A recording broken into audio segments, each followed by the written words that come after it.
In this recording, we're looking at an income statement for a service business, and we're using the 10-column worksheet to demonstrate the concepts.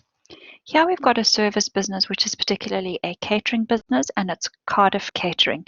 And I'm looking at the example that's on page 234 in your resource book. So you can see the green column is missing. And remember, the green column that we had in our other examples was the information that needed to go into your trading account. So in our Cardiff Catering, we have no green column. In the green column, our trading account, that's where we calculated our gross profit.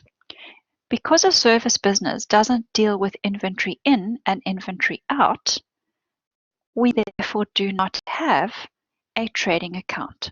We only have a profit and loss account. Bank is an asset. So bank is going to go into our balance sheet. Accounts receivable is also an asset. So it's going to go into our balance sheet. And kitchen equipment is also an asset. It's going to go into our balance sheet.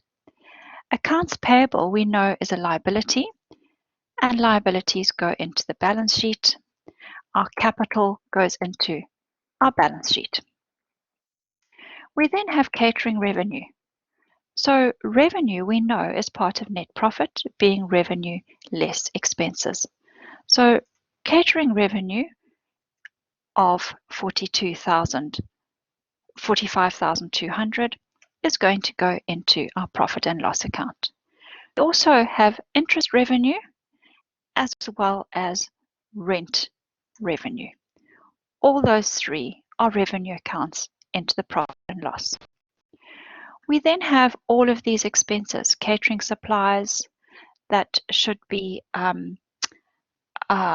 rates or wages, sorry, not waiters, wages for catering. Crockery that's been replaced, advertising, accounting fees, electricity, insurance, general expenses, telephone, and bank fees. All of these amounts are expenses, and all of these amounts are going to get closed off to the profit and loss account. So if we start looking at our actual question itself, it gives us added information that it says the depreciation on kitchen equipment is to be $5,000. So we have to raise depreciation expense of $5,000, and it goes into accumulated depreciation of $5,000. We then to post those to where they need to go. So depreciation is an expense, and it's going to go into, be closed off into our profit and loss account. Accumulated depreciation is a negative asset, and as a result, it gets closed off to the balance sheet. So we now have our worksheet where we can start calculating our totals. And what we're looking at here in our profit and loss is calculating our net profit. So we've got our two columns, 51,700 on the one side and only 40,700 on the other side. What is the difference between those two columns? Equals that column minus that column. The difference between those two columns is $11,000. If I go and I add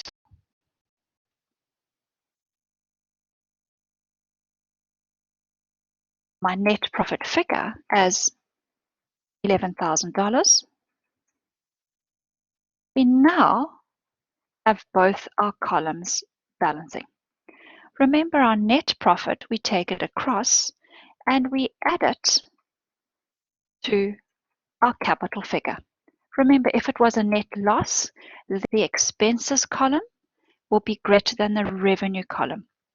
If it's a net loss, we're going to put it on the debit side for our balance sheet because it decreases owner's equity on the debit side rather than increasing owner's equity on the credit side. So I'm not sure what's going on here. I've got $5,000 there, 17,000 there, 5,000 there, and 11,000 there. If I do my addition of everything, you will find that my two columns now balance on my balance sheet like they should be balancing.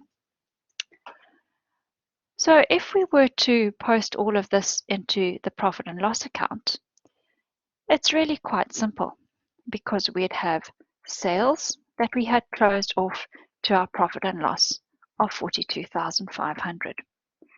We then have our catering, that wasn't sales, it was catering revenue, I beg your pardon. If it was sales, it wouldn't be a service business, would it? It would be a retail business. We then had interest revenue and rent revenue.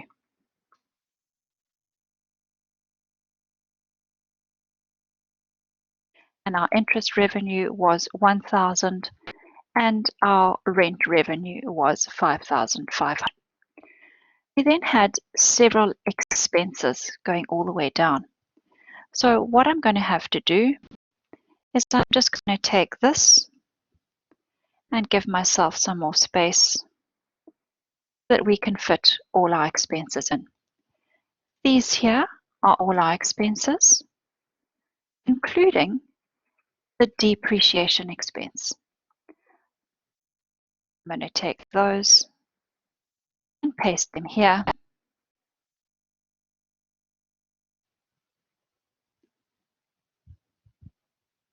That's the wrong way of doing it. That's the right way to do it. And of course, remember this is depreciation expense. Okay, I'm going to take off my shading and I'm going to take off my grid lines.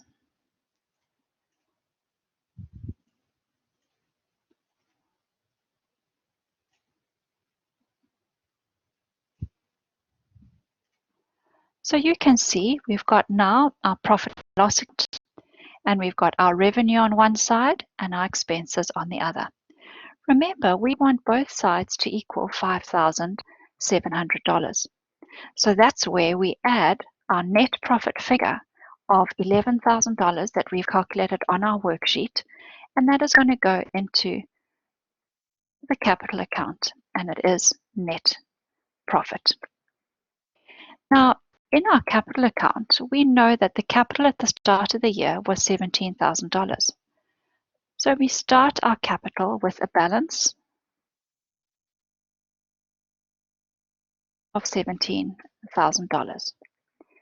We then put in our new capital figure of our new net profit figure of $11,000, and we are increasing what the business is worth to us from $17,000 to $28,000. So when we go to the income statement, we now can see that the $11,000 of the net profit is being reflected on the income statement. We've said catering revenue, add other revenue, less all your expenses. And we've divided the expenses into general administrative expenses and then financial expenses.